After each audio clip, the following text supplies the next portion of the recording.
Ya estamos grabando. Bien, bueno, buenos días. Son las 10:30 de la mañana del jueves 2 de abril, 2 de abril, ya voy avanzando.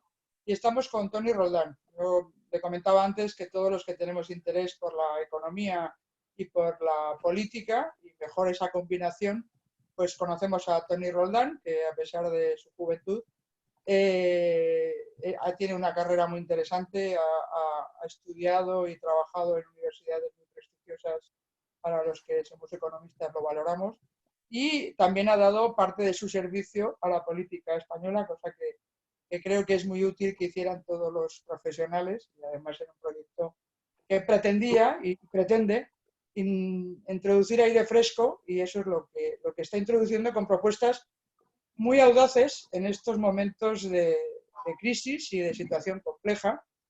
Y te pediría, Tony, aparte de, perdón, de agradecerte tu tiempo, que nos contaras, en primer lugar, cómo ves la situación, una perspectiva como economista, pero por supuesto social. La segunda es esas propuestas audaces que has planteado, como son la renta mínima, renta básica universal. El tercer punto sería que abordáramos desde un punto de vista más macro las propuestas que deben hacerse de manera coordinada, en concreto a nivel europeo. Y si tenemos tiempo, pues comentamos sobre la necesidad de análisis de calidad, como los que estás haciendo en ESADE, para hacer propuestas a esta Europa que necesita un poquito de aire fresco también, y en eso tienes mucho que decirnos. Así que muchas gracias y la palabra, floor is yours, ¿no? La palabra a ti. Muy bien. Muchas gracias, Elena, por invitarme. Es un placer estar aquí contigo y también aprendiendo mucho de lo que me interesará que sea más una conversación que un rollo mío. Bueno, la visión, la perspectiva general y un poco el big picture, ¿no? Yo creo que, bueno, tenemos una crisis sanitaria de dimensiones casi bíblicas, decía el propio Draghi el otro día, que tiene unas implicaciones brutales en nuestra manera de vivir y evidentemente en la economía, tanto por el lado de la oferta como por el lado de la demanda, por las reacciones imprescindibles que tienen que haber para contener la epidemia, ¿no? Entonces, aquí la cuestión es que hay una incertidumbre gigantesca respecto a cuánto va a durar esto. Por tanto, hay una tesis que dice, bueno, oye, si supiéramos, hacemos un escenario en el que esto en 3 meses sabes que sales, pues oye, asumes que, digamos, que el Estado como garante de última instancia mantiene viva la economía y mantiene vivas a las empresas y mantiene vivos y con un sueldo a los trabajadores.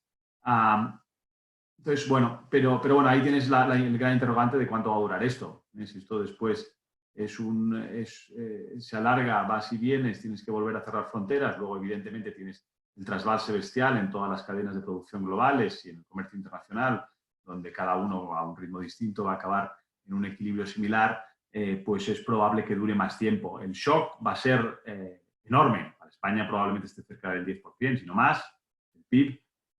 Y eso significa que una caída de este tipo, claro, te caen los ingresos y te sube el gasto muchísimo y por tanto nos vamos a ir a un déficit probablemente este año de por encima del 15%, incluso del 20%. Son déficits extraordinarios que no hemos visto nunca, salvo en tiempos de guerra. Y si nos vamos a esos niveles de déficit, entonces, y esto lo hablaremos al final, tienes un problema porque los países que venían con alto endeudamiento y con una economía sin hacer demasiadas reformas y demás, pueden entrar en problemas, ¿no? Nosotros estamos ahora mismo en el 100% de deuda sobre PIB, Italia está en el 130%, se habla mucho esos días de coronabonos y todo esto. Claro, si nos vamos a unos niveles de 150 en Italia, ¿no? De 155 y de 120 en España, pues entonces puede ser que los inversores se pregunten, oiga, ¿me van a pagar cuando venza el bono una prima de riesgo más alta, ¿no? Entonces hay esa dimensión social inmediata de reacción que nos requiere y nos obliga a salir completamente de las prestaciones convencionales, porque básicamente tienes que sostener desde el Estado, ¿no? Decían Zuckman y Saez que el Estado tiene que actuar como garante, simplemente. Sustituyes al resto de la economía durante un periodo indeterminado. Como digo, la gran incógnita es hasta cuándo y el coste que va a tener eso, ¿no? Y después lo hace muy difícil de financiar y por eso también se requieren medidas extraordinarias a nivel europeo. Capaz de ponerlo. Se iba un poquito la voz. No sé si ahí la conexión ahora lo ajustamos, pero me ha llamado mucho la atención. Realmente hablamos de unas cifras que, sin saber todavía lo que puede durar esto, que son realmente extraordinarias y terribles, ¿no? Porque hablar de un déficit del 15% o que se dispare la deuda en un momento en que tienes que acometer esas medidas, pero una financiación que te puede acabar saliendo cara y que te estrangula las posibilidades futuras, ¿no? Entonces, en ese sentido, hay esos dos planos. Si quieres, empezamos por seguir con la conversación, con esa necesidad de una cierta mutualización del esfuerzo de esta deuda que hasta ahora, yo creo que para recordar y a efectos pedagógicos, no se ha conseguido, porque se ha hablado del concepto de moral hazard, es decir, ese riesgo moral de que gente que no gestiona bien sus cosas se beneficie del apoyo de los que lo hacen bien, por simplificar. Y ese es el debate que se abre siempre en Europa norte-sur y que en este caso no se da en el origen, no hay culpa en el origen, porque es una pandemia, es un virus que viene y sin embargo los efectos van a acabar afectando a todos y por lo tanto sería una buena candidata esta situación para arrancar en esa mutualización de la deuda que además refuerce el proyecto europeo, ¿no? Porque ya entraríamos en una dinámica más de unión política, pero de deuda pública compartida, que es un elemento muy, muy relevante, ¿no? Has hablado de esto y me gustaría que nos dieras tu visión, que además de audaz es pragmática, y eso está muy bien, de decir, oye, pues utilicemos lo que tengamos, pero no perdamos de vista por qué lo planteamos y por qué es importante, ¿no? Para que nos expliques desde tu posición cómo lo abordarías y cómo lo ves. Muy bien, muy bien. Mira, tenemos una propuesta que sacamos hace 2 semanas en VoxEU con Antonio García Pascual, que era Chief Economist de Barclays Europa, y con Aitor Erce, que era el Principal Economist del Mecanismo Europeo de Estabilidad. Y lo que decíamos era lo siguiente: mira, aquí tienes un problema, que es que te sube la deuda mucho, es un shock, con diferencias, pero que a todos los países les va a afectar mucho. A ver, se va a disparar el déficit en todas partes, ¿no?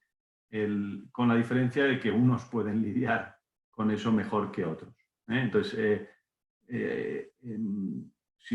como decíamos, si en España te plantas en una deuda del 120% de deuda sobre PIB y de pronto pues entras en estas dinámicas que ya conocemos de la última crisis, ¿no? En la que los mercados pueden potencialmente empezar a perder un poco de confianza, entonces te exigen una prima de riesgo más alta y entras en esto que los economistas llamamos las profecías autocumplidas, en las que exiges todavía más tipos de interés, se vuelve más difícil de pagar y entonces entras en una dinámica en la que la deuda se vuelve insostenible, ¿no?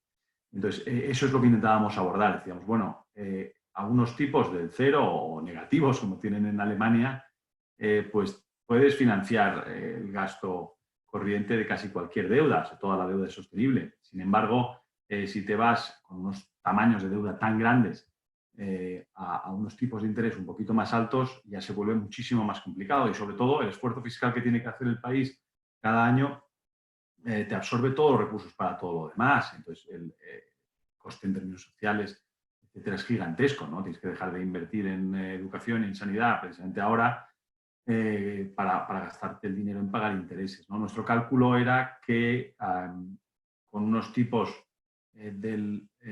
digamos, con la garantía del MEDE, del ISM, ¿no? Del mecanismo de estabilidad, cercanos al 0%, nos podríamos ahorrar de aquí a 10 años en tipos de interés alrededor del 12% del PIB. Entonces, es un tamaño enorme, haría totalmente la diferencia, ¿no? Entonces, la cuestión es, se ha hablado mucho estas semanas, hemos tenido en el Consejo Europeo unos grandes debates, hemos tenido a 9 o 10 países pidiendo por primera vez abiertamente eurobonos y la mutualización de la deuda. Hemos tenido a los holandeses diciendo cosas que no nos han gustado nada, hemos tenido a los alemanes diciendo, oye, no vamos a hacer nada en este sentido.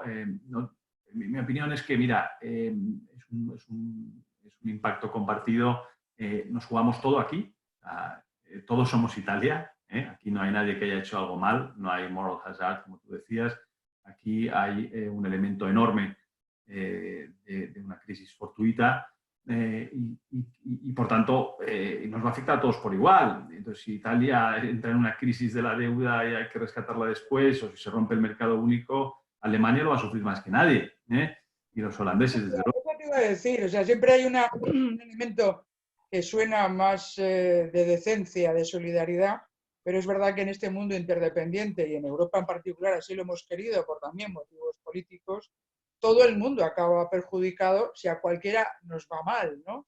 Esa visión, es verdad que tienes que establecer reglas, pero ese es el argumento que subyace para que efectivamente haya un esfuerzo compartido, que además en este caso se podría plantear como un one-off, es decir, tú planteas un programa para una situación muy específica, no para gastártelo, por no entrar en la polémica del de Holanda, ¿no? Que los que se van de copa son ellos cuando vienen a los chiringuitos españoles, ¿no? Pero también, pero quiero decir, dejando eso aparte, que son situaciones, siempre las crisis cada uno se retrata, dicho sea de paso, pero es evidente que es una situación muy concreta para abordar determinadas políticas que exigen una respuesta que debe ser coordinada, además, y global, ¿no? ¿En qué situación lo ves? Porque es verdad que ayer la presidenta ha planteado un paquete, la presidenta de la Comisión, van der Leyen, ha planteado una serie de ayudas para también avanzar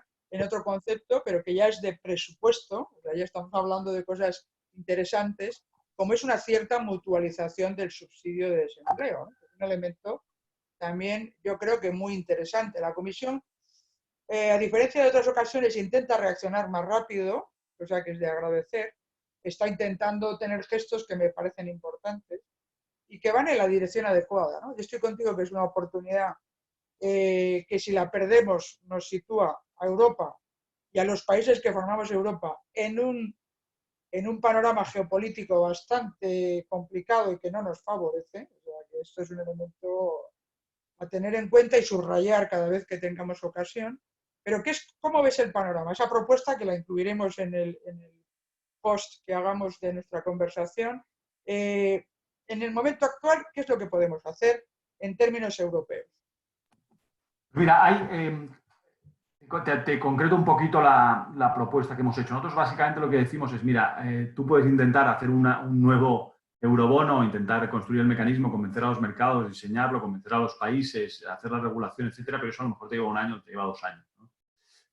Tenemos un mecanismo que nos inventamos en la última crisis, que es el MEDE, que tiene unas líneas de crédito que existen y que es verdad que se pensaron para un periodo distinto, en una crisis distinta, que tenía unos elementos, por ejemplo, de condicionalidad a los países a cambio de la financiación más barata, pues hoy tenías que hacer algunas reformas, etcétera, ¿no? Nosotros lo que decimos es, bueno, ahí tenemos una línea que se puede activar de forma inmediata, es muy importante hacerlo ya, hemos visto una volatilidad bestial en los mercados en los últimos años. La prima de riesgo en los países del sur bueno, nos ha disparado, pero gracias a la actuación del Banco Central Europeo se ha contenido, ¿no? Pero no, eso no puede durar para siempre. Entonces, ahí yo creo que hay una vía en la que puede reformar un poquito los mecanismos de crédito que tiene el propio MEDE para ofrecer unas ayudas con una condicionalidad simbólica. Pero, oye, vamos a centrar el foco en las cuestiones relacionadas con la salud pública y con la crisis que tenemos ahora, ¿no? Entonces, y lo que nos permite nuestra propuesta y utilizar el MEDE es que al mismo tiempo puedes activar el apoyo del programa OMT de compra de deuda del Banco Central Europeo. Y eso te permite la clave de todo esto, que es comprimir todavía más los spreads, o sea, para permitir que nos financiemos más barato. En el sur, que es la única clave, porque al final toda deuda es sostenible si tiene los tipos de interés bajos, ¿no? Entonces es una fórmula que es inmediata, que se puede activar ya, que tenemos el mecanismo en marcha, que además, y esa es la clave, es probablemente el punto de encuentro políticamente viable único posible que tenemos en estos momentos. Es muy poco probable que a los holandeses Rutte, su presidente, sea capaz de convencerles de que ha llegado la hora, precisamente en una crisis fiscal enorme que tienen ellos, de mutualizar completamente la deuda. Dime.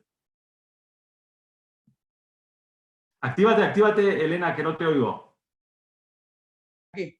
Sí, te decía que ahí se añade el problema político interno, que no es ajeno a esta situación. Holanda, hoy titulaban en El País, dice, ya siento ser el duro, ¿no? Pero, o resultar brusco, pero como que también sus constituencies, ¿no? Su electorado le pide ser cañero.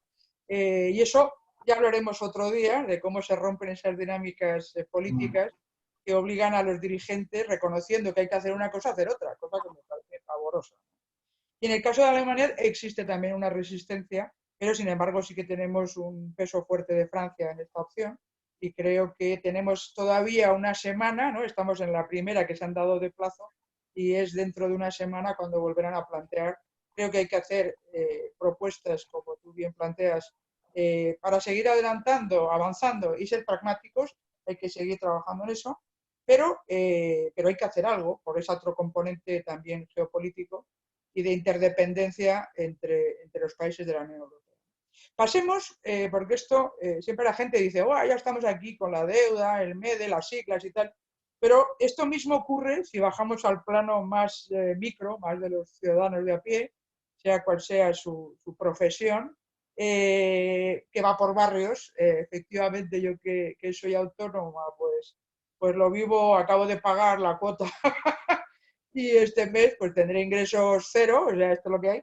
Mantengo, ¿no? Tengo poca gente, pero lo mantengo, intentas reubicarte, pero es verdad que cuando plantean medidas financieras te sirve para cubrir un bache concreto, pero la burocracia es tal, lo apuntabas en tu presentación, que a veces que te imposibilita, cuando eres, en mi caso, una mujer orquestra que haces de todo, haces la administración, haces el vídeo, haces todo, dificulta mucho el poder acceder a esas ayudas que, como decías, en el caso de los países, al final te cubren un bache, pero no te cubren la pérdida de la actividad que has dejado de tener y lo que te va a ayudar es a digerirlo a futuro, así que mejor no tener que pagar intereses, ¿no?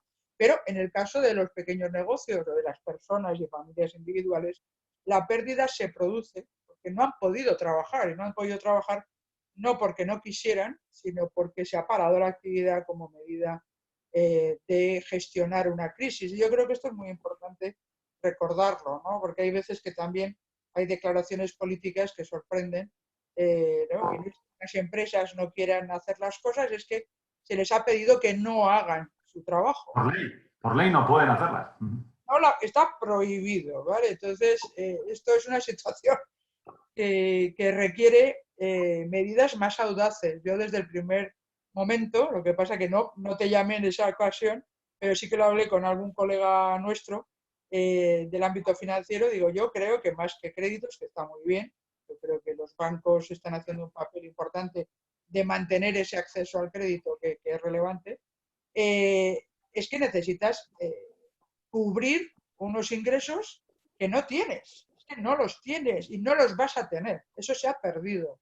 Y la medida que tú planteas, que yo como tú tenía mis reticencias, pero sí que la tenía de cara a toda la automatización y el cambio de futuro del empleo y del trabajo.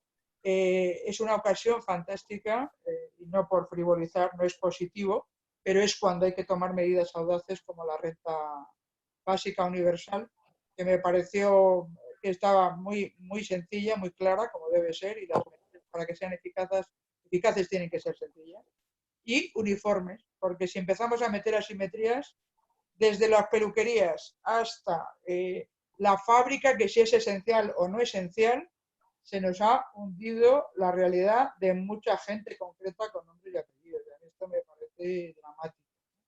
Entonces, esta parte la cortaremos a lo mejor, pero yo sí que quiero que me plantees esa visión de que igual que a los gobiernos nacionales necesitan una ayuda coordinada por parte de alguien superior, en este caso Europa, para que la financiación de esta situación extrema no nos estrangule con unos tipos de interés que serán más bajos si los mutualizamos, igual va a ocurrir en el nivel de ciudadanía, de ciudadanos y personas concretas que no podrían financiarse un parón de actividad impuesto por ley si no tienen ingresos que los han perdido. Y ahí es donde el Estado tiene que entrar a mutualizar esas situaciones, porque tiene una capacidad de financiación que las personas en su casa es cero o cercano a cero. Entonces, tu propuesta, resúmenos porque me parece que es brillante y muy oportuna. Muy bien. Pues mira, hay un concepto que es clave que tenemos que adaptar en un periodo como este. Como tú decías, estamos en una situación límite en la que la gente y las empresas y los trabajadores se están quedando sin liquidez para seguir en el propio día a día. Es una situación de absoluta emergencia. No es, oh, bueno, vamos a activar una prestación y dentro de unas semanas pues la pondremos en marcha. Oiga, es que tengo que comprar lo que necesito para el día, pagar, mantener viva más o menos la cadena de pagos de la economía para que no se rompa y por tanto se genere un efecto dominó en el que el siguiente tampoco paga al siguiente, etcétera, ¿no? Entonces hay un elemento en esta crisis muy particular que es la idea de que time is of essence, ¿no? De que la inmediatez es básica en todo esto, ¿no? Entonces, la idea, hay que cambiar un poco la idea de decir, bueno, normalmente preguntamos primero y gastamos después, intentamos hacer medidas que se acoten, lógicamente, para los que más lo necesitan y para eso necesitas un trabajo previo de identificación muy burocrático, muy complejo muchas veces, donde tienes que llevar muchos papeles, tienes que justificar que si estás de alta en el empleo, si cuánto has cobrado durante cuánto tiempo, si tienes más de un trabajo, si tienes otro tipo de ingresos, todo ese tipo de prestaciones que pueden ser obvia, ¿no? A través de la seguridad social o por empleo, etcétera, no nos sirve nada. Tienes que hacer lo contrario, tienes que gastar primero y preguntar después. Y esa es la idea central de la renta que propusimos, ¿no? Entonces, normalmente las rentas estas tienen varios problemas. Es que yo no las he defendido en el pasado, primero, porque como tú dices, son muy caras y no se pueden pagar. Segundo, porque generan unos incentivos en periodos normales que a lo mejor pueden ser malos para la economía. Bueno, si das 1.000 euros a todo el mundo, a lo mejor alguna gente prefiere quedarse en casa y no trabajar, y pues no quieres desincentivar el empleo. Luego tienen el otro problema que estábamos diciendo, que si tú das el dinero a todo el mundo, pues pierdes dinero para concentrarlo en los que realmente lo necesitan, ¿no? Pero ahora lo que propongo en esta idea es, mira, vamos a hacer una renta de 3 meses, cada mes se va a pagar 1.000 euros, donde se da a los 38 millones de personas que están trabajando en edad de trabajar en España. Es una propuesta de ManQ en Estados Unidos, al mismo tiempo que anuncias esta ayuda, que es básicamente una ayuda de emergencia para la pandemia, para que todo el mundo tenga liquidez durante este periodo. Tú anuncias un impuesto el año que viene, pagará, puedes hacerlo más tarde si quieres, bien, en el que los que no hayan visto, o sea, los que hayan mantenido su renta igual durante los 2 años, es decir, que no les haya afectado la pandemia, ese impuesto lo pagarán íntegramente.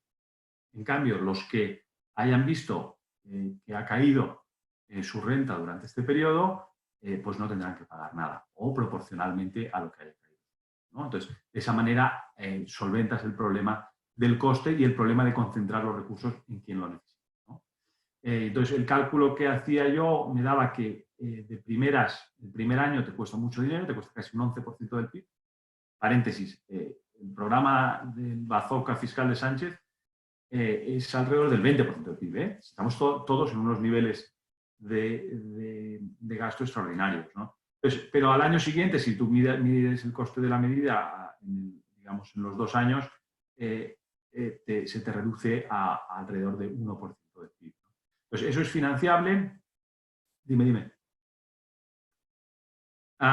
No, entonces es financiable, es útil porque es inmediato, tiene muchas ventajas. Automáticamente podrías activarlo, no tienes que tener estos problemas de la burocracia y de las prestaciones. Llega a todo el mundo, por tanto no se te queda gente colgada por el medio. Es verdad que el gobierno está haciendo muchos esfuerzos y ha tratado de cubrir todos los colectivos, antes lo mencionabas, tienes nuevas medidas para autónomos donde te cubren, se supone, la cuota, no sabemos cómo se va a activar y cuándo lo van a hacer. Tienes la cobertura mayor para los trabajadores temporales de desempleo que se quedan sin desempleo. Tienes también ayudas especiales para trabajadoras domésticas que normalmente en periodos normales no tienen prestación por desempleo. Pero entre medio tienes muchísima informalidad en España. mucha gente que vive del día a día con sueldos que cobran o en negro o en el turismo. Tienes muchos colectivos que se pueden quedar fuera de estos diseños. Como tú dices, cuando tú fragmentas la ayuda en muchos trozos, pues no sabes. Lo bonito de eso es la simplicidad y que llega a todo el mundo. Y después ya tú analizas en base a la evolución de ingresos de la persona, ya acotas después, digamos. Esa era la A mí gracia. a mí me parece que tiene todas esas ventajas y que al final, con la mejor de las intenciones por parte del gobierno de intentar ayudar a todos, esa excesiva casuística no solo añade mucha complejidad a la hora de que un ciudadano medio sea capaz de meterse en esa maraña de burocracia, sino que acaba siendo injusta, como tú dices, porque hay gente que lo necesita más y que se queda totalmente fuera, ¿vale? Y además lo que me parece que es sencillo y que es menos, ¿cómo se dice? Menos invasivo. No es como lo de la cirugía, ¿no? Tienes una cirugía que haces pin y actúas donde es necesario, o haces un destrozo de cirugía abierta que puede, y a mí eso me preocupa, medidas concretas que estás tomando con la mejor de las intenciones, con carácter temporal, pueden afectar estructuralmente, ¿no? La famosa histéresis, ¿no? Al final acaba produciéndose un daño estructural que se puede llevar por delante a muchos pequeños negocios, que por otra parte son más del 90% de nuestro tejido, ¿no? Entonces, me parece que la propuesta está muy bien. También vamos a incluir una referencia para quien quiera ver el detalle.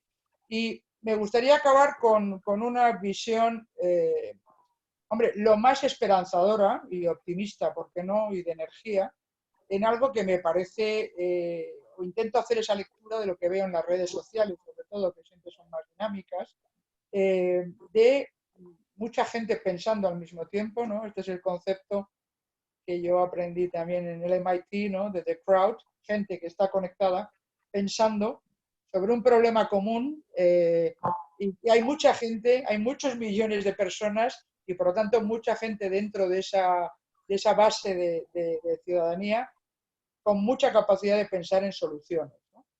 Y en ese sentido conectaría y te daría la enhorabuena por el centro que SADE ha montado de política económica y de economía política, que está muy bien, para precisamente, y que diriges, para precisamente de una manera transversal, buscando la propuesta para mejorar la política económica y para poner medidas encima de la mesa, que me parece súper, súper necesario en un momento tan complejo como el actual, en el que, desde luego, y eso es lo que yo pretendo con la gente que conozco, hablar, conversar, para construir, en mi caso, mucho más artesanal, una cierta inteligencia colectiva, ¿no? Y conectado, todo al final se conecta con la posición que tiene que tener España en Europa, el que tengamos ese músculo creativo, innovador, con propuestas como las que hemos comentado hoy, me parece que es una aportación sumamente importante, ¿no? Tenemos que estar pidiendo ayuda, pero al mismo tiempo ofreciendo propuestas para que todos juntos vayamos mejor a nivel mundial, ¿no? Y me gustaría que sintetizaras un poco la propuesta para que lo conozcan los demás y nos quedamos emplazados para seguir hablando de eso. Pero háblanos de la iniciativa que has puesto en marcha en ESADE, para que veamos que hay mucha gente pensando, arrimando el hombro e intentando que en este periodo complejo lo aprovechemos para pensar en cómo salimos, en cómo lo gestionamos mejor y en cómo salimos reforzados, ¿no? Muy bien.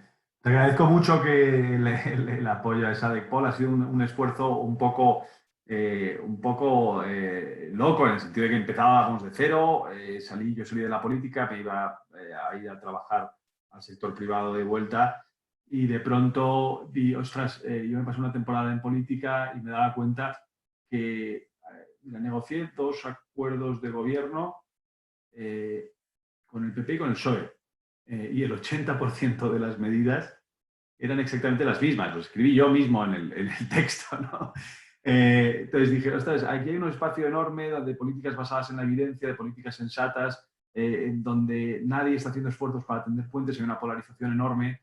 y combinando una transversalidad política donde hay gente variada, del PP, del PSOE, ¿no? de varios partidos, vamos a intentar combinar eso con la mejor academia y con el mejor pensamiento y hacer que estos dos mundos dialoguen, para no solo tener a unos académicos en su torre de marfil teniendo ideas teóricas muy buenas que luego no se pueden aterrizar o documentos de 200 páginas que no tienen en cuenta las restricciones de la economía política, sino que vamos a intentar juntarlo con gente, con practitioners, con gente con experiencia en gobiernos para hacer esas reformas más viables y además políticamente viables, no solo porque están aterrizadas, sino porque están apoyadas por gente de diferentes entornos, ¿no? Y hay un espacio enorme en eso, enorme. Entonces, y también hay un espacio enorme para hacer una sociedad civil más rica en España, crítica y basada, como digo, en la mejor ciencia que tengamos. En economía, pues hoy hay algunos think tanks que están muy bien, yo creo que hay un espacio enorme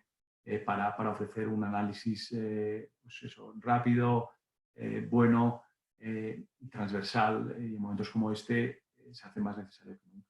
Te agradezco muchísimo el apoyo, Elena. También te doy la enhorabuena por esta iniciativa tan interesante de las conversaciones que estás manteniendo. Y sigamos en contacto. Usadme para lo que queráis. O sea Oye, pues yo encantada porque es un lujo. Es un lujo que formes parte ya de mi círculo, que sumemos círculos.